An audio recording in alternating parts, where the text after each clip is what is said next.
मैं यानी पार्थिव सुबह जिम से निकलते ही रघुवीर की जीप में जबरदस्ती बैठा लिया गया था। मैं अपने अरेस्ट होने पर सोशल मीडिया प्रोटेस्ट कर ही रहा था कि रघुवीर के एसएचओ ने ऑर्डर दे दिया कि लड़का अगर पहले भी चोरी कर चुका है तो इसको डंडे से मारो। डंडे का नाम सुनते ही मेरी रूह कांप गई, मेरे पसीने छूटने लगे। मैंने बहुत कहानियां सुनी थी कि पुलिस वाले अपने डंडे पर तेल लगाकर रखते थे। रघुवीर मुझे गर्दन से थामकर घसीटते हुए थाने के अंदर ले जाने लगा। 2 हवलदारों ने गोप्रो वालों को और तृप्ति को बाहर ही रोक लिया। डरना नहीं है पार्थिव, चाहे कुछ भी हो जाए ये तुम्हें हाथ नहीं लगा सकते, मैं हंगामा मचा दूंगी। रघुवीर तृप्ति की बात सुनकर ऐसे हंसा कि मेरी जल के राख हो गई। जिस बंदे के सर पर एसएचओ का हाथ था वो अब तृप्ति जैसी छोटी सी इन्फ्लुएंसर से भला क्यों डरता। मैं अंदर घुसा ही था कि साले ने मुझे धक्का देके खाली सेल में डाल दिया। आज से पहले ऐसा सेल मैंने फिल्मों में ही देखा था। डर से मेरी टांगे कांपने लगी। भाई महेंद्र, जरा कुर्सी तो लगा अंदर, छोरे से थोड़ी पूछताछ हो जाए।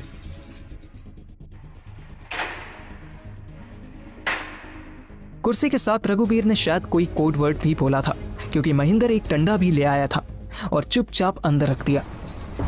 मैंने बाहर झांका तो समझ आया कि ये ड्रामा कोड वर्ड में क्यों चल रहा था। पूरे पुलिस स्टेशन में सीसीटीवी लगे थे, बस इस सेल के अंदर कोई कैमरा दिखाई नहीं दे रहा था। जैसे ही रघुवीर अंदर आया वो अचानक से मुझे बहुत लंबा चौड़ा रावण सा लगने लगा। सॉरी सर, गलती हो गई, माफ कर दो सर, प्लीज सर, ऐसी बात कर रहे हो सर। ना चाहते हुए भी जाने कैसे मैं भीख मांगने लगा। भोसड़ी के, गलती हो गई। उसने लठ उठाया और मेरी टांगों पर चढ़ दिया। नहीं सर, नहीं सर, मत मारो सर, मत मारो। एक के बाद एक उस सालिम ने मेरी टांग पर 5 लाठी मार दी। मैं भी एक एक लाठी ऐसे गिनने लगा जैसे मुझे बदले में वापस मारने का मौका मिलेगा। बोल, चोरी क्यों की तन्ने? मित्तल जी के घर में क्यों गया रात? पता नहीं एकदम से क्या हुआ, शायद लगातार एक ही टांग पर डंडे पड़ने की वजह से वो सुन हो गई थी या मेरे अंदर का डर निकल गया था, पर जाने क्यों मेरे दर्द होना बंद हो गया। ये अभी और खुजली है। हरामजादे, बहुत जुबान चल रही है तेरी। मैंने फील किया कि मेरे अंदर मेरे बाप अशोक के कीटाणु आ रहे थे। बाप में 100 घटिया बातें हों, लेकिन एक ये बात सही कहता था कि मार से ज्यादा मार का डर होता है। एक बार अच्छे से पिट लो तो फिर तुम्हें कोई नहीं डरा सकता। मजा तो बहुत आ रहा होगा तुझे रघुवीर, तेरी किस्मत खुल गई ना। रघुवीर ने डंडा नीचे फेंक दिया और मेरे थप्पड़ मारने लगा। तेरे बाप ने भी ज्यादा बोलने के चक्कर में अपनी टांग तोड़वाई थी, ऐसा दिखा कि तेरी भी तोड़नी पड़ेगी। बाप बेटे दोनों लंगड़े हो गए, पैण चोद। इस बार जो थप्पड़ पड़ा तो मैं खड़ा न रह सका। उसका हाथ भारी था, मैं लड़खड़ा गया। रघुवीर ने स्टाइल मारने के लिए लात मारकर अपनी कुर्सी पीछे फेंक दी और बोला, चल अपने बाप को फोन कर, इधर बुला उसको। तभी बाहर से महेंद्र की आवाज आने लगी। रुको रुको, ऐसे नहीं घुस सकते। अरे पुलिस थाना है, गार्डन ना है, रुको। मैं और रघुवीर दोनों बाहर देखने लगे। सबसे पहले हाथ में फोन लिए तृप्ति सामने आई, फिर उसका गोप्रो वाला लौंडा सामने आया। घुसने कैसे दिया इन्हें? निकाल बाहर पैण चौधों को। लेकिन अगले ही सेकंड इंस्पेक्टर पुरोहित ने एंट्री मारी। उसको देख मैं और रघुवीर दोनों खुश हो गए। तू क्यों खुश हो रहा है? एसएचओ साहब ने ही तो कही है कि तुझे धर के कुटूं। रघुवीर सेल से बाहर निकलने लगा था कि पुरोहित ने इशारे से अंदर ही रहने को कहा। ये इंस्पेक्टर पुरोहित है ना? रघुवीर ने कोई जवाब ना दिया। लेट ही सही, पर आखिर एंट्री हुई मेरे बाप की। उनकी एंट्री होते ही रघुवीर के चेहरे की स्माइल गायब हो गई। स्टिक लेकर स्लो मोशन में चलते हुए मेरा बाप ऐसे थाने में एंट्री ले रहा था जैसे अभी अभी KGF 2 देख कर आया हो। और भाई रघुवीर, कैसा है तू? रघुवीर के चेहरे पर मुझे कंफ्यूजन ही कंफ्यूजन है, सॉल्यूशन का कुछ पता नहीं दिखाई दे रहा था। उसने मेरे बाप को इग्नोर किया और अपने एसएचओ पुरोहित से बोला, सर जी, इसने क्यों आने तेरे अंदर? एसएचओ भी सेल के अंदर आया। देखो रघुवीर, ऐसे किसी बच्चे से दुश्मनी निकालकर उसे बार बार अरेस्ट करना ठीक नहीं। अरे नहीं सर जी, मैं तो कोई मैं तो नहीं, तुमने इसको डायरी में भी रजिस्टर नहीं किया और लाते ही मारना शुरू कर दिया। ये क्या बात हुई? पर सर जी, आपने ही तो कहा था कि मैंने कहा था कि अगर चोरी की हो तो। ये तो रात अपने एक घर से दूसरे घर गया था। चोर तो 3 थे, मित्तल साहब के सीसीटीवी में आ गए हैं। तीनों की हाइट और बॉडी स्ट्रक्चर इस लड़के से बिल्कुल डिफरेंट है। सीसीटीवी फुटेज आ भी गई, आपने देख भी ली। मैं देख रहा हूँ कि तुम्हारा ध्यान तुम्हारे पर्सनल कामों में ज्यादा है। तुम पर इंक्वायरी भी बैठ सकती है। पुरोहित ने मुझे इशारे से बाहर जाने को कहा। मैं हाथ जोड़ के थैंकफुल होता और लंगड़ाता हुआ बाहर निकलने लगा। कोई भी शरीफ बाप होता तो सबसे पहले ये पूछता कि बेटे कहीं ज्यादा लगी तो नहीं, पर मेरे बाप ने पूछा, डर तो ना लगा तुझे? टांगे तो ना कांपने लगी? मैं कुछ बोलता इससे पहले ही तृप्ति बोल पड़ी, ना ना अंकल जी, ये तो बिल्कुल नहीं डरा। उल्टे ये तो भिड़ गया था रघुबीर से, वही मारने लगा तो चुप हुआ। मैं जानता था कि मेरे बाप ने जब एक जन से सवाल किया हो और रिप्लाई दूसरा दे तो उसकी जल जाती थी। मैं अलर्ट हो गया कि अब तृप्ति गाली खाने वाली थी, पर मेरे बाप ने मुझे फिर सरप्राइज कर दिया। अच्छा, डरा ना? ये बड़ी अजीब बात है। ये और इसकी माँ तो हर छोटी बड़ी चीज से डर जाते थे। वो अंकल जी ये जिम जा रहा है ना, इसलिए शायद। मेरे बाप को ये बात बड़ी अच्छी लगी। वो स्माइल करने लगे। मैं हैरान होकर कभी तृप्ति का मुंह देखने लगा तो कभी अपने बाप का चेहरा निहारने लगा। मैं और मेरा बाप ऑटो में बैठ गए थे। तृप्ति अपने गोप्रो वाले लड़के के साथ बाइक पर आ रही थी।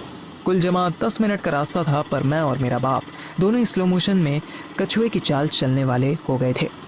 इसलिए बिना मेरे इंसिस्ट किए बाप ने ऑटो पकड़ लिया था। थैंक यू, आपने फिर इस राक्षस से बचा लिया। ये राक्षस लग रहा है तुम्हें रघुवीर? ये पूंछ का बाल भी नहीं है। असली राक्षस तो इसका एसएचओ पुरोहित है। वो इतना जेंटल स्वीट आदमी, वो लास्ट मंथ तक इंस्पेक्टर था ना? अच्छा, तुम्हें कैसे पता? थाने के रोज चक्कर लगते हैं क्या? मैंने कोई जवाब ना दिया और बाहर देखने लगा। फिर खुद ही 2 मिनट बाद मेरे बाप ने जवाब दिया, पुरोहित का प्रमोशन बहुत टाइम से ड्यू था। मैंने एक बार कमिश्नर साहब से सिफारिश कर दी, काम हो गया। मैं फिर हैरानी से अपने बाप की तरफ देखने लगा, लेकिन इसके बाद पूरे रास्ते हम दोनों के बीच कोई बात ना हुई। उधर जलंधर में श्वेता दोपहर तक सारे काम निपटाकर फिर रूम में खाना लेकर आ गई थी। खाना खाने के बाद दोनों ने फिर एक बार एक्सरसाइज की और शाम 4 बजे जब श्वेता पूरी तरह से सेटिस्फाई हो चुकी थी, अथर्व को भगाने लगी। उठो ना तुम, जाओ, अभी धूप है ना तो कोई बाहर नहीं होगा। शाम से फिर यहाँ मजमा लग जाएगा। माजमा? तुम्हारा मतलब क्राउड? हाँ हाँ, अंग्रेज की छोड़े, वैसे मजमे का मतलब तमाशा देखने वाले होता है। अथर्व उठकर कपड़े पहनने लगा। तुम यहाँ की तो नहीं लगती। श्वेता बिना कुछ पहने ही अपने एक हाथ को सर पकड़ने का स्टैंड बनाकर बड़ी अदा से करवट लेकर बोली, फिर कहाँ की लगती हूँ? मेरा मतलब है कि पंजाब की नहीं लगती। मैं हूँ भी नहीं, मैं गोरखपुर रहती थी। मेरा दिमाग खराब हो गया था जो मैंने इस पंजाबी से शादी की। सारे पंजाबी साले मादरचोद होते हैं। ओह, होल्ड ऑन, लव मैरिज है ना तुम्हारी? फिर इतनी गालियाँ क्यों देती हो हस्बैंड को? घंटे की लव मैरिज थी। मैं घर की मुर्गी बन के रह गई थी। मुझे ना बाहर जाना अलाउड था, ना छत के छज्जे से नीचे झांकने की परमिशन थी। फिर एक दिन मेरे बापू ने बताया कि एक आदमी आया है, वो कुछ दिन घर पे ही रहेगा, तो रूम से बाहर ना निकलियो। बाप रे, इतना टॉर्चर एक मेहमान के लिए? टॉर्चर तो पहले से ही था। मेहमान के आने से मुझे पता चल गया कि बहुत ज्यादा होता है। फिर तुमने क्या किया? रूम में बंद हो गई? अथर्व अपने सारे कपड़े पहन चुका था और अब इधर उधर देखकर अपनी बाइक की चाबी ढूंढ रहा था। श्वेता भी बेमन से उठकर अपनी ब्रा पहनने लगी। मैंने क्या किया? मैंने उस मेहमान को रात 1 बजे अपने रूम में बुला लिया। बेचारा इतना घबरा गया कि 2 मिनट में ही खत्म हो गया। What? तुमने एक अननोन पर्सन को अपने रूम में बुला लिया? यार, मैं जानना चाहती थी कि मेहमान कैसे होते हैं, क्या बात करते हैं। फिर जब वो रूम में आया तो मेरा मूड बन गया। फिर वो 2 मिनट में खत्म हो गया। फिर मेरी मौसी ने हमें रूम में देख लिया और तुम्हारी पिटाई हो गई? वही हो जाती तो अच्छा था। उन्होंने तो हमारी शादी करवा दी। बस तब से इसके माँ बाप की टट्टी पेशाब धो रही हूँ। फिर मेरा ससुर खत्म हो गया तो लगा अब कुछ चैन मिलेगा, पर नहीं, सास ने ससुर वाला टाइम ही ले लिया। पहले दिन मैं 2 बार हकती थी, अब सास के जाने के बाद 4 बार हकने लगी हूँ। तुम भी ना कितनी सही फ्रस्ट्रेटेड वुमेन हो। श्वेता ने अंडरवेयर छोड़ दिया और डायरेक्ट सलवार पहनकर अलमीरा खोलने लगी। शुक्र मनाओ कि फ्रस्ट्रेटेड औरत हूँ, इसीलिए तुम्हें बुला रही हूँ। समझदार सी जॉब करने वाली हार्ड वर्किंग होती तो तुम्हारे जैसे मेरे आगे पीछे घूमते। श्वेता ने 100 के 50 नोट अथर की तरफ उछाल दिए। अरे कितने हैं ये, और 500 का नहीं है क्या? तभी मेन डोर की बेल बजी। अथर व श्वेता दोनों एक सेकंड के लिए सहम गए।